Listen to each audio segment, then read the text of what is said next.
What's up, everyone? Welcome to my humble channel.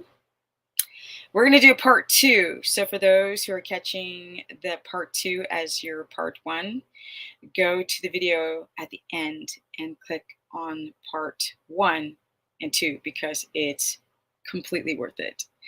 It's packed with information. Now, what do you drink on a keto, carnivore, low carb, high fat, standard American diet, vegan, fruitarian, breatharian? Let me tell you right now. As a summary of the first video, I spoke about obviously water being the main thing you should drink. I also talked about your basic Celtic salt being important because of the mineral viability without over sodium your body, because too much sodium will tank potassium. You start to have this hyperkalemia symptoms and you feel terrible, like diarrhea, stomach aches, nausea, weird stuff you didn't think about, day cramps, eye twitches, all kind of weird stuff, swelling, odd swelling when your potassium gets tanked because of too much salt. Yes, you guys are oversalting your food, so that's a real problem with dehydration. And you guys are developing constipation. Like I said, constipation, loose stool, wouldn't blood sugar out of control, and you wouldn't realize or don't realize that sometimes you're dehydrated. Also, as a summary, that for every 1 gram of a carb that you eat, I thought a phone call was coming in, but it's not, thank God. Every gram of a carb, your body can hold on to 4.0 grams of carbohydrates, which means you swell up like a freaking balloon in your face, in your hands, in your ankles when you have too many carbs, too much sugar, high blood sugar, poor functioning liver, which is like a lot of you guys, not everybody, at least high blood sugar, and are drinking coffee, diuretics, and not drinking enough water.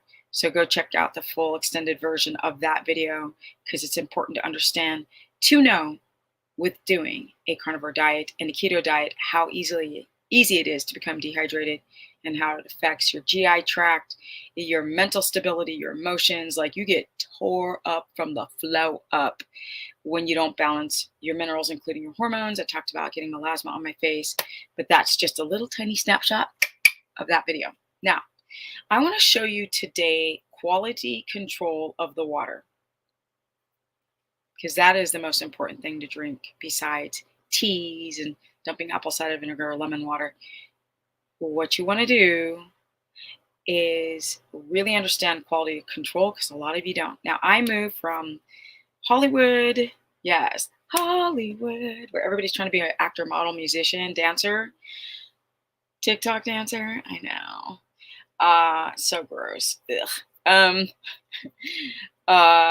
To middle of Tennessee, where there's nothing but animals dancing around, like horses and deer and donkeys.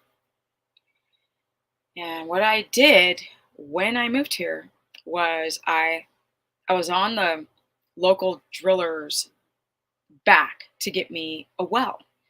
I did not care almost how much it cost. But I knew that I would hit water because, I mean, it rains here. My neighbor has a well. I think his well was 100 feet deep. So if you go to Texas or California, they drill up to 300 feet deep to hit water. And also, they can drill and hit no water, and you're screwed because you have to pay for every foot that's drilled. And it ain't cheap, my people. Trust. But I did it, and I was trying to decide if I want to put a filter in. Now, they did a test on my water and found out my underground amazing water, well water. And they found out that there are no dangerous bacteria whatsoever. It was high in copper, and the the driller, the tester, no, it was a tester guy. He was like, well, and I was like, no, I'm not doing a dominance of copper without zinc, even though I'm eating liver and it balances out with copper and zinc. I just rather filtrate it. And with that stuff that went on in Ohio, ooh, child, I ain't risking it. Okay, I'm not dealing with the environmental toxins or pollutions. So the filtration system that I got, and I got to call the guy and ask all about it. But apparently, you don't have to change out the filter, which I guess is what they call it, charcoal. That's what they said. Those filters are not carbon; they're actually activated charcoal. I don't know if that's true, but it's huge. You know those little tiny ones you get on your Brita filter or some other type of filter you put on your sink? Little small thing? Well, this thing is ginormous. I mean, it's huge. So that filter does not have to be, or the carbon filter does not have to be replaced for 5 years. And it is amazing. The water is divine. But I want to go into some of these weird things that you don't know about the impurities in the plastic bottled water. That bottled water that y'all are drinking, it's a no-go. Beyond if it's like alkaline or acidic or soft or hard, hard meaning more minerals in it, softer meaning less minerals. Yo, that stuff has freaking chemicals. It's got BPA in it, BPS in it, BPF in it. It's got all of these BPAs, these forever chemicals, and it's a nightmare. And I mean, just alone, just if you put the water in for a few seconds, I mean, you still, not seconds, maybe a few minutes, you're still being exposed to those forever chemicals. And you're wondering why your immune system and your testosterone is tanking. It is a cluster flux. I'm going to do a whole video on how these plastics destroy your hormones, especially sex hormones. All these women who are flashing, estrogen dominant, cellulite, men with low testosterone. Men, your testosterone is at an all-time low. And I know that because I've had clients go test it, and their testosterone is, dare I say, under 300, under 200, and they're young. It's insane. Yeah. And they're aromatizing, and their estrogen is spiking, and it's a huge metabolic issue for men when their hormones aren't balancing. They're at risk for all types of health issues, including cancer, if their body has all these xenoestrogens from plastic bottles because they're trying to get water in on a carnivore diet, and they're not minding where they're getting it from. Okay, so I want to play a video for you that sort of breaks it down, the problems with I think it's called DTS, which is like the particles in the water, the contaminants. I'm going to go through just a little bit of this video to show you what I've been talking about, and then I'm going to go and break down the minerals and in the osmosis and the distillation of water, because I decided to drink distilled water for 5 years before I got my own well, because I lived in Los Angeles and I was freaked out by drinking the tap water. I would just, like, every drop, I was like, ugh. So even if I took a shower, I was like, oh my God, ew. Okay, now let's get into it. Here it is. So here's the video, and I'll link it below. So remember stuff. Sometimes I forget to link videos. Here we go. Okay. Typically, when you test distilled water, TDS meter will show you 0 because distilled water has nothing in it and there's nothing to show.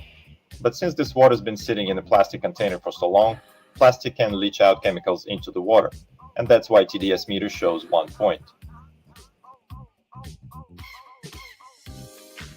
And now let's compare it to tap water in Florida. And it shows about 200. Well, 199. So now you see the difference between distilled water and tap water, about 200 points.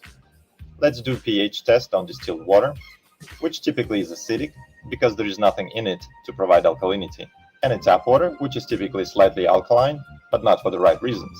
Local municipalities add lye to the water to make it more alkaline, because alkaline water is less corrosive to their pipes underground and not necessarily healthier for you. So while I open every bottle, let's talk about TDS and what that means. Well, it's not a disease. It stands for total dissolved solids, which basically means how much stuff is dissolved in your water, which could be sugar, salt, good minerals, bad chemicals. It does not specify. And if you look at this chart, you will notice that TDS of distilled water should be at 0. Anywhere from 0 to 50 would be a good filtration system, like reverse osmosis. From 50 to 100 plus would be other types of filtration systems and mountain springs water. Your typical tap water in the United States would be anywhere from 100 plus to 400 plus. And if your tap water is about 400, I would definitely be concerned and want to know what's in that water. And now let's talk about pH. Your blood is just about neutral to slightly alkaline at 7.4. Anything below that would be considered acidic. Anything above that would be alkaline. The most acidic things are battery acid, stomach acid. Lemons are very acidic also, but they provide good alkalinity to your body. And that's a topic for a different video. Any sweet sodas you drink will be acidic. Orange juice, coffee, bread is acidic. Milk is just about neutral. On the alkaline side, it would be seawater, baking soda. Now, ammonia and bleach are very alkaline, but I definitely would not be drinking that. Now, let's start testing from Nestle water. But before we do, I found this interesting map of all the water bottle companies that belong to Nestle. So if you live on the West Coast, you drink Arrowhead. If you live on East Coast, you drink Poland Springs, Deer Park, Zephyr Hills, and so on. And if you've never seen some of these brands before, that's probably because your state does not sell them. But they all belong to one company. So Nestle Pure Life. According to the bottle. Okay. Let me talk about this. I don't like Nestle. I don't like them as a brand. Their quality control, in my opinion, sucks elephant sweaty balls. That's a hard pass. That's a hard pass. Basically, the Mountain Valley spring water to me, and that's in a glass bottle, that is the best water. But I want to break down some details about distilled water. I'll let this video play out as I go over the details of water. Let's hit it. You see the guy's going to be doing a shite ton of tests, and you can pretty much see what he means with the alkalinity, the acidity, and the DTS. DST? I can't remember. Okay, let's get into it. So let's start off with distilled water. Okay, so distilled water, you guys know I had a distiller and I bought this one off of Amazon. It was like $200.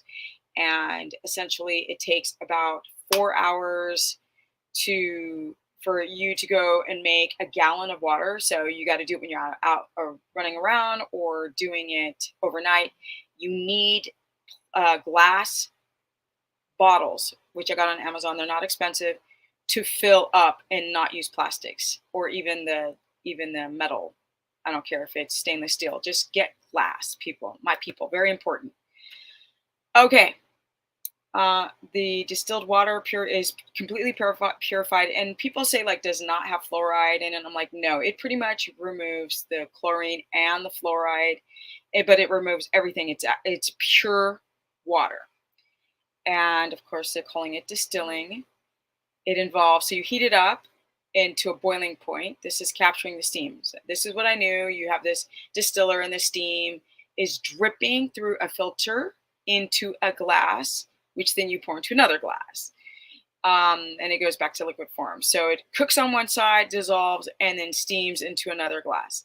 This process effectively removes impurities, minerals, and contaminants, which is what we want, like forever chemicals and fluoride and chlorine and all this nonsense. Okay, so the first step is that you have to take regular tap water and then you put it in the distiller, like I said, the chamber, and then you turn it on and then a vaporization process happens and then steam is collected. Just like I explained, it's condensation, collection, goes through a filter, boom. Okay, that's distilling water. Now, let's talk about reverse osmosis. A lot of you guys don't know what it is. RO became very popular. People would get RO filters and put them under their sink. I obviously don't have to do that because I have a massive filtration outside that's in a huge box.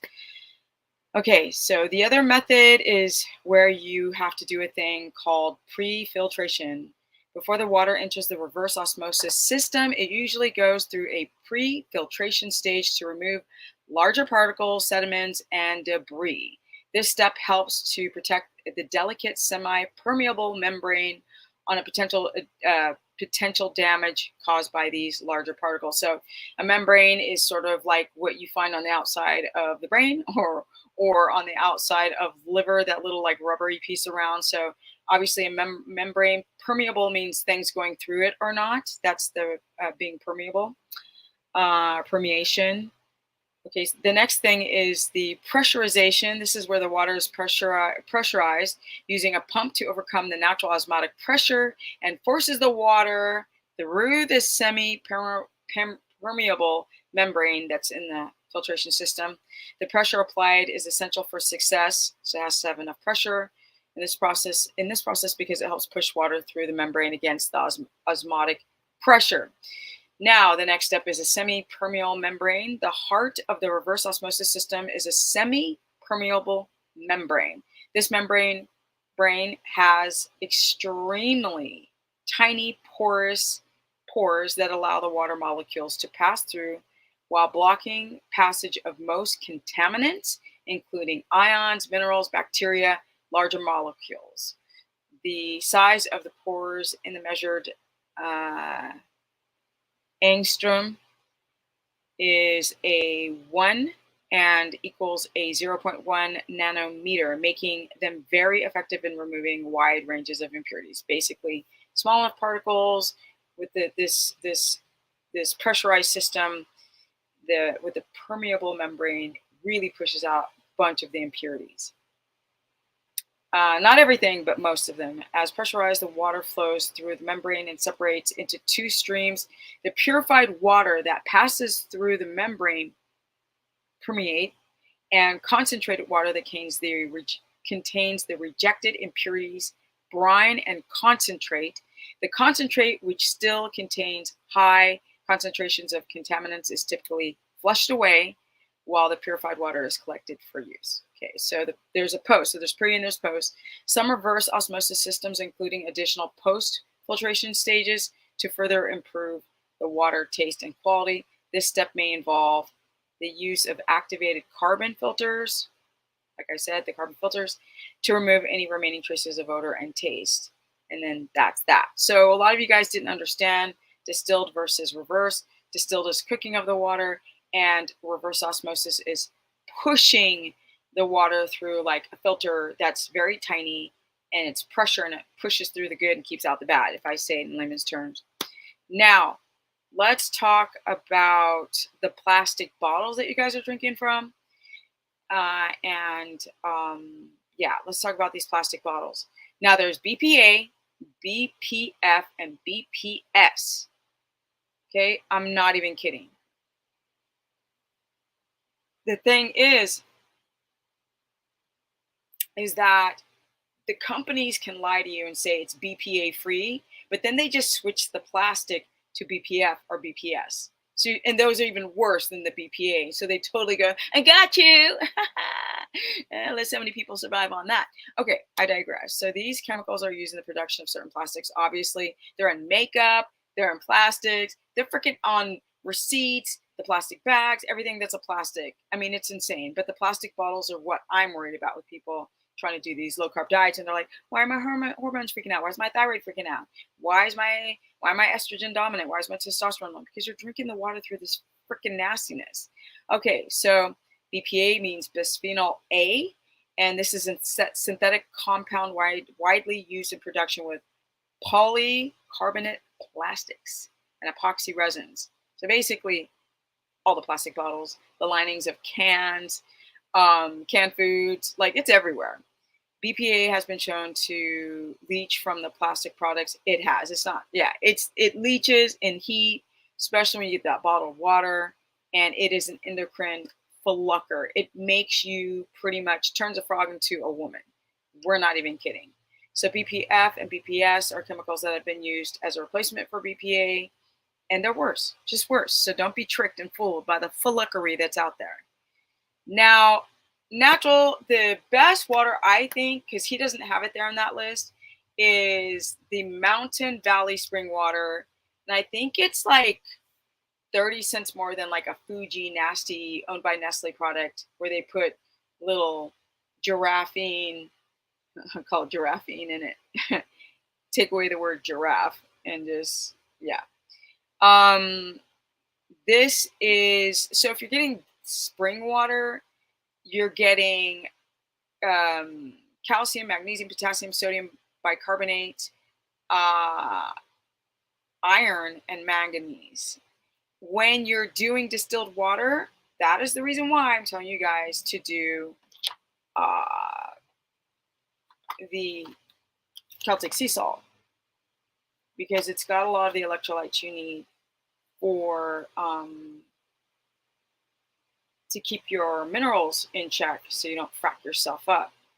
Now, the Mountain Valley spring water, let's get into that. I want to talk about that company.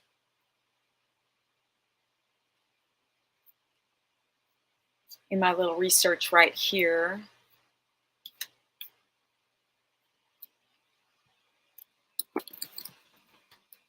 1 second.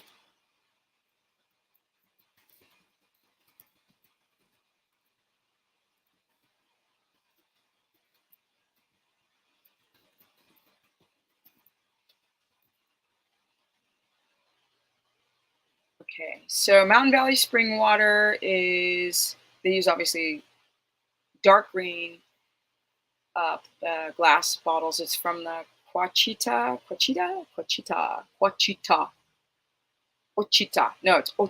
Mountains in Arkansas. The water is known as tasting like fresh, and it's great with its mineral composition. Let's see, Ochita. It's Ochita. The spring water is carefully managed and protected to ensure that the water is pure and prevented of any contaminants. The natural filtration of that water, it undergoes natural filtration and flows through the layers of the rock and sediment in the geological formation of mountains. This natural filtration helps remove the impurities and enriches the water with minerals. The mineral content of Mountain Valley spring water that you got at Whole Foods, is known for the distinct mineral composition. The water contains essential minerals such as calcium, magnesium, potassium, bicarbonate, trace amounts of other minerals like silica and natural fluoride, not the stuff that they put in products from a laboratory. The bottling process, once the water is collected from the natural spring, it's transported in stainless steel tankers to the bottling facility.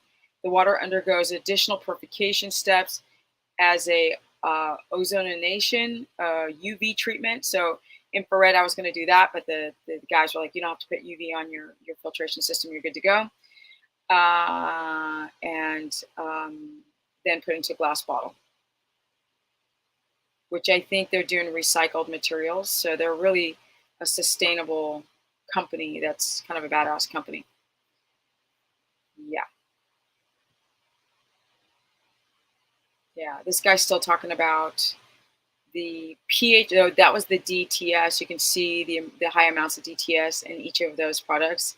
Maybe I shouldn't play this in the background so you guys don't get distracted. But so sad, too late.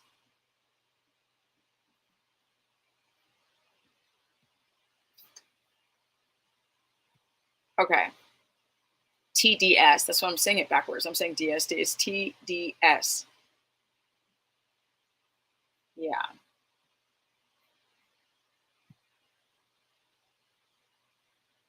Basically, my people, I was checking to see if it was raining, looking out the window. Basically, Mountain Valley spring water is the best spring water to get. Let me pull up what that looks like. It is expensive, but for those who want quality control, don't go out buy those plastic bottles. It's a nightmare. I would never not do that. Nope. Oh, hell no. Mm-mm. I would literally invest in this money or a really good Berkey filter or reverse osmosis, or just get a distiller and then add your Celtic sea salt. That would be, to me, the best solution for those who are drinking a lot of water. So let's add this to it. Okay, so this is what, let me blow this up. This is what Mountain Valley spring water looks like. See that? So they're a really good ethical company that uses recycled glass, and they get their water from the Ochita Mountains. And yeah, that's what I would get if I was not doing distilled water or reverse osmosis. You can get a reverse osmosis filter if you choose to. I decided to go with distilled water because distilled water is extra purified. You're just getting the steam through a carbon filter. And I'd rather do that than the pressurized reverse osmosis, even though they're very similar in the fact that they remove a lot of minerals. Now, if you do distilled water, like I said, you just take some of this, put it under your tongue, or stick it in a glass of water. And you can do that more often because it has a less sodium content, so you don't destroy your potassium by oversalting things. If you used Redmond's or Himalayan, you'd oversalt. But this stuff, you don't. Hope this helps, my people. Drink water. This is the number one problem with people doing these low carb diets is chronic dehydration, and it manifests in every health issue under the sun, including constipation, including liver issues, including kidney pain, including thyroid flare-up issues, including nausea, heart palpitations, day twitches, muscle cramps, night cramps, tired, confused, dull, aching headache if you're doing a keto or carnivore diet. So you have to drink water. You have to drink it all day long. And I did a consultation with a woman this morning, which reminded me to do a video like this. She thought she was doing water all day long, but she was not. She was, but she wasn't getting enough as much as she was losing it. And if you literally drink water all day long, but eat too much salt and not enough potassium, you're still going to end up dehydrated because sodium and potassium help keep fluid in the cells, hydrated cells. If you guys want to learn more, go to stephanieperson.com. Sign up for a consultation through stephanieperson.com. I also run a course through stephanieperson.com where I cover low carb, high fat, keto omnivore, and keto carnivore. You can get ready for my challenge. I think that September 1st is going to be my release date, where it's a 30-day challenge where I take all this stuff and I break it down into digestible information that you can download or keep for yourself to become a badass. And I think it's going to rain, so I'm going to go and take care of my horses. Energy at 55 going on 56, and this woman's like, I'm 72. And like, I don't know what the big deal is you turning 55. I'm like, okay. I was like, wrong channel, girl. Keep moving it. Keep rolling.